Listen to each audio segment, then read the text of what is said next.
République démocratique du Congo, les crises politiques passent, les régimes se succèdent, les constitutions changent parfois de visage.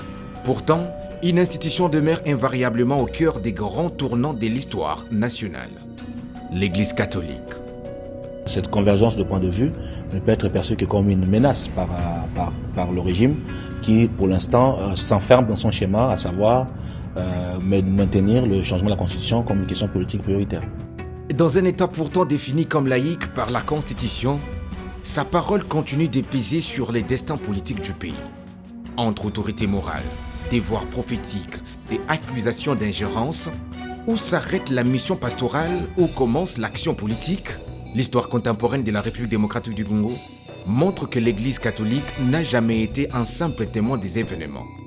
Dès les années Mobutu, le cardinal Joseph Albert Malula s'est imposé comme la voix d'une conscience nationale. En 1972, alors que le régime du Mobutu, mouvement populaire de la révolution, impose son idéologie, le prélat devient la cible d'une violente campagne de diabolisation orchestrée par les médias d'État. Accusé de subversion et présenté comme un ennemi de la révolution, il est contraint de quitter le pays sous la protection du Vatican. Se poursuivra avec le cardinal Laurent Mosengo Passigna. Intellectuel respecté, il joua un rôle décisif en présidant la Conférence nationale souveraine, puis les hauts conseils de la République. Rare figure capable de réunir les acteurs politiques profondément divisés.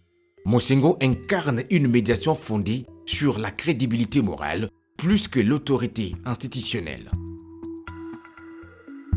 Son célèbre appel de janvier 2018, que le médiocre dégage après la répression sanglante des marches des catholiques, restera l'une des prises de position les plus marquantes de l'histoire politique récente du pays.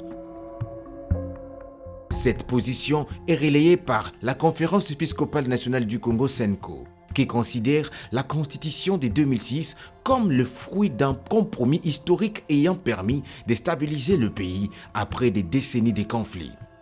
D'où vient toute cette agitation que nous? Ça signifie que les évêques ont touché à quelque chose qui a fait très mal.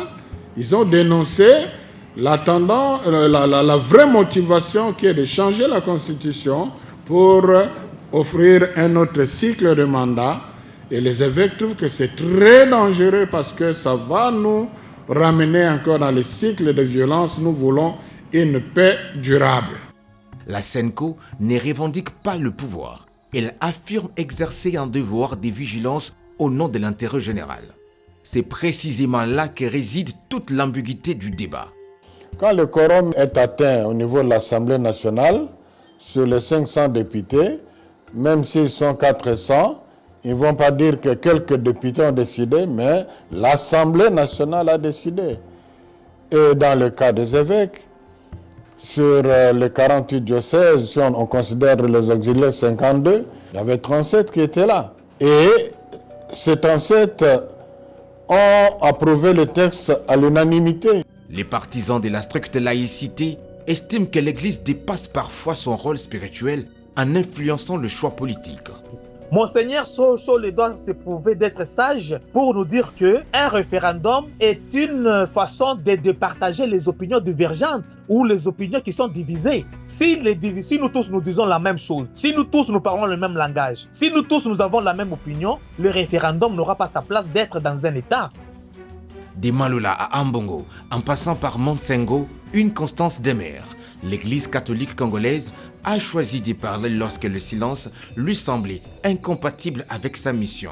Reste une interrogation fondamentale pour l'avenir.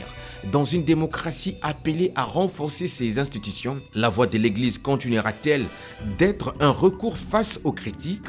Ou l'État parviendra-t-il enfin d'exercer pleinement son rôle d'arbitre de la République? C'est sans doute dans la réponse à cette question que se jouera l'équilibre entre la laïcité institutionnelle et l'autorité morale dans le Congo de demain.